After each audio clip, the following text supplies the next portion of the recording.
Hello everyone. Matter in our surroundings के next lecture में आप सभी का स्वागत। तो अब तक में हम लोगों ने क्या देखा, मैटर क्या होता है। तो matter are that things that have mass and volume. और नेक्स्ट फिर मैटर का हम लोगों ने फिजिकल कंपोजिशन को देखा था। तो फिजिकल कंपोजिशन मैटर का कैसा है, तो वो कंटिन्यूस नहीं है, वो छोटे छोटे पार्टिकल से मिल के बना। तो हम लोग मैटर को ऐसे डिफाइन कर सकते हैं, matter are combination of particles that have mass and volume both. अब नेक्स्ट क्वेश्चन ये है, ये पार्टिकल का साइज कितना है। तो इसका आंसर ये है कि पार्टिकल का साइज जो है वो काफ़ी स्मॉल है। Size of particles of any matter, तो size of particles of any matter is very very small.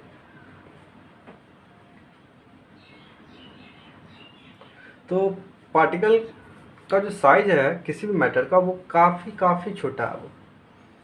अब इस बात को हम लोगों को जस्टिफाई करने के लिए सर्टेन एक्सपेरिमेंट करना पड़ेगा, और कुछ एक्सपेरिमेंटल डाटा भी हम लोगों के पास अवेलेबल है। जैसे फॉर एग्जांपल मैं 1 ड्रॉप ऑफ वाटर लूँ, तो मुझे ऑन एन एवरेज, ये 1 ड्रॉप ऑफ वाटर है, तो इसमें ऑन एन एवरेज जो है 10 to the power of 21 particles present.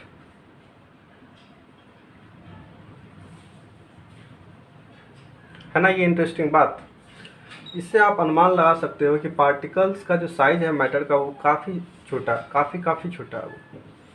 और मैं कोई दूसरा एग्जांपल लूँ, जैसे 1 grain of salt, sorry salt नहीं, शुगर लूँ, तो उसमें जो पार्टिकल का साइज है वो approximately 10 to the power of 18 देखा गया, 18 पार्टिकल्स।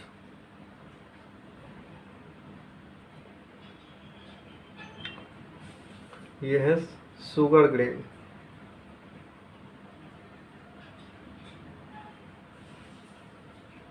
वन शुगर ग्रेन में, तो इससे अनुमान लगाया जा सकता है कि पार्टिकल का साइज जो है मैटर का वो काफ़ी छोटा, बहुत ही छोटा है। और इसी छोटे होने की वजह से पार्टिकल्स जो है हमें नेकेड आई से नहीं दिखता, और मैटर जो है वो हम लोगों को कंटिन्यूस दिखता है। तो एक्चुअली मैटर जो है वो कम्बिनेशन ऑफ पार्टिकल्स है जिससे मास और वॉल्यूम होना चाहिए। अब इस बात को हम लोग जस्टिफाई करते हैं। तो जस्टिफाई करने के लिए हम लोगों को क्या करना होगा, तो एक कंटेनर लेना होगा। एक कंटेनर लिया जिसमें 100 ml जो है वाटर है, और इस 100 ml में हम लोग फ्यू क्रिस्टल्स जो है वो पोटेशियम परमैंगनेट का डाल देते हैं। पोटेशियम परमैंगनेट का कलर कैसा होता है, तो वो पर्पल होता है। और जैसे ही हम इसको डालते हैं तो वो पर्पल कलर जो है पूरे वाटर में स्प्रेड होना शुरू हो जाता है। और इसी बात से अनुमान लगाया जा सकता है कि ये पर्पल कलर जो है ये स्प्रेड हो रहा है, तो वो इंडिकेट करता है कि पोटेशियम परमैंगनेट जो है उसका पार्टिकल जो है वो ब्रेक हो रहा है।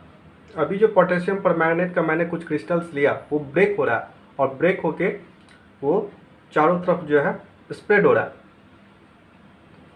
और वो धीरे धीरे जो है इतना छोटा ब्रेक हो जाता है कि वाटर के पार्टिकल के बीच जो साइज प्रेजेंट है उसमें वो एडजस्ट हो जाता है। इस तरह से जो है पोटेशियम परमैंगनेट जो है वो डिजॉल्व हो जाता है।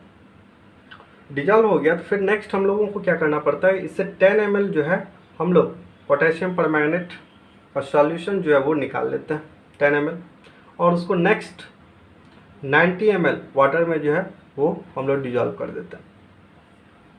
तो नेट क्वांटिटी अगर देखा जाए तो अभी भी 100 ml ही है,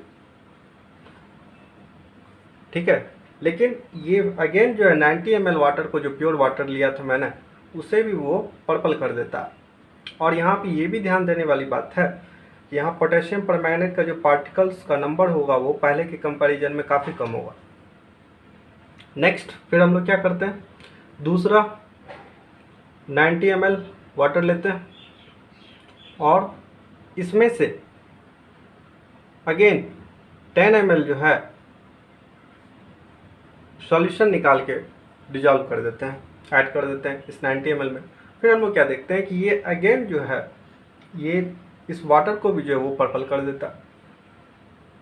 तो ऐसा हम लोग ये प्रोसेस को हम लोग कई बार रिपीट कर सकते हैं और ये देखा गया है कि ये कितने क्वांटिटी के वाटर की कितने क्वांटिटी को वो पर्पल कर सकता है। देखा गया ये लगभग 1000 लीटर वाटर को जो है ऐसा कर सकता है।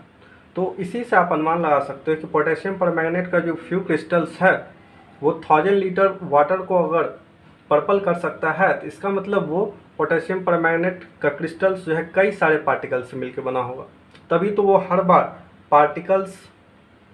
पार्टिकल्स का नंबर कम होने के बावजूद भी वो हर बार जो है वाटर में डिजॉल्व करने पे वो उसको पर्पल कर देता है। यहाँ ये बात ध्यान देने वाली बात है कि हर बार जो है यहाँ पे कॉन्सेंट्रेशन जो है पोटेशियम परमैंगनेट का वो कम हो रहा है, लेकिन फिर भी वो जब भी हम लोग वाटर 90 ml वाटर लेते हैं और उसमें 10 ml डिजॉल्व करते हैं तो वो उसे पर्पल कर देता है।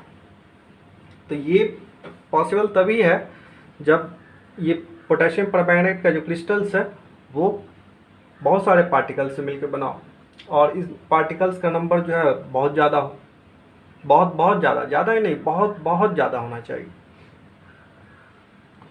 जिसके वजह से ये 1000 लीटर का वाटर जो है वो उसको पर्पल कर सकता है। सेम एक्सपेरिमेंट जो है हम लोग 2 ml डिटॉल के साथ भी कर सकते हैं। पोटेशियम परमैंगनेट के स्थान पे अगर हम लोग 2 ml का डिटॉल लें तो वो भी देखा गया है कि वो 1000 लीटर वाटर को जो है उसमें डिटॉल का स्मेल को जो है महसूस किया जा सकता है। मतलब 1000 लीटर वाटर तक, मतलब कि 1000 लीटर वाटर तक जो है वो उसमें डिटॉल का जो है स्मेल को महसूस किया जा सकता है। तो इन सारे एग्जाम्पल से ये स्पष्ट होता है कि पार्टिकल्स जो है किसी भी मैटर का जो है वो काफ़ी छोटा है और इसको हम लोग जस्टिफाई किए कुछ एग्जाम्पल्स के साथ। ओके, नेक्स्ट क्वेश्चन है ये पार्टिकल्स का कैरेक्टर क्या होगा, क्योंकि ये कैरेक्टर ही बहुत इंपॉर्टेंट है। ये कैरेक्टर जो है मैटर का स्टेट्स को डिसाइड करता है। मैटर जो हमारा फिजिकल वर्ल्ड में जो एग्जिस्ट करता है जिस फॉर्म में, तो वो कैरेक्टर ही उसका डिसाइड करता है। तो हम लोग इसको अपने नेक्स्ट वीडियो में देखेंगे। Thanks for watching.